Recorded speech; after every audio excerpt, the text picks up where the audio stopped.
What's up, everybody? It's your boy Chris Rush. Here I am at the abortion clinic before it opens up.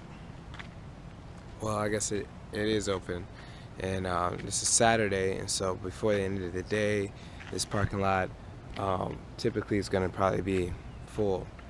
As I'm sitting here, I'm thinking about the need for the church to respond to child sacrifice.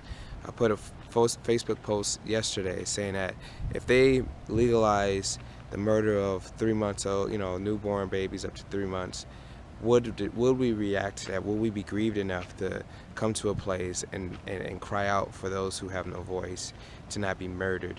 And so legally we can have 60 people in this building across the street over there, and then we have 6 people in the back, and I'm wondering, can we get that many people? We should be able to fill this parking lot up with Christians who are out here praying, who are out here holding a sign, who are out here speaking in love, who are out here carrying God's heart and mourning with Him as His loved ones are being murdered.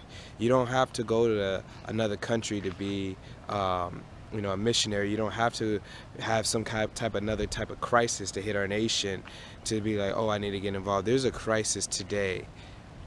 Typically by the end of the day, at least 10 children are going to die in this building.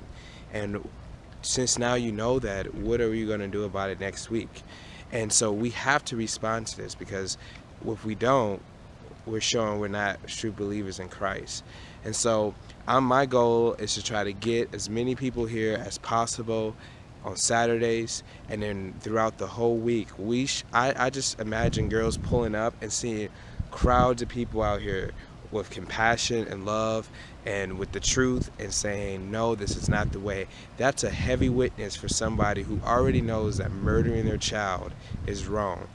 And so I'm pleading with you, your presence can make a difference. Your presence here could make a world of difference for somebody.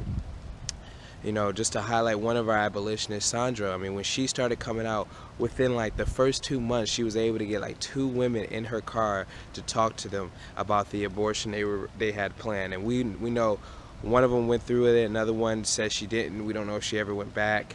But the fact was that if she wasn't here, they wouldn't have got that hour witness in the car by just her being here. And it's nothing special she did. She didn't receive no special training from me. It was just her presence. And so, ladies and gentlemen, your presence is needed. Please sacrifice your mornings, 7 a.m. through 9 a.m. to come to this abortion clinic, to be a voice for the voiceless, to stand in the gap for those who are being murdered. If you could prevent a murder, there's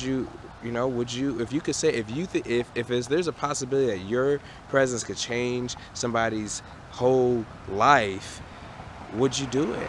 So I'm asking us to sacrifice. This is not a special calling. I'm called to work with youth.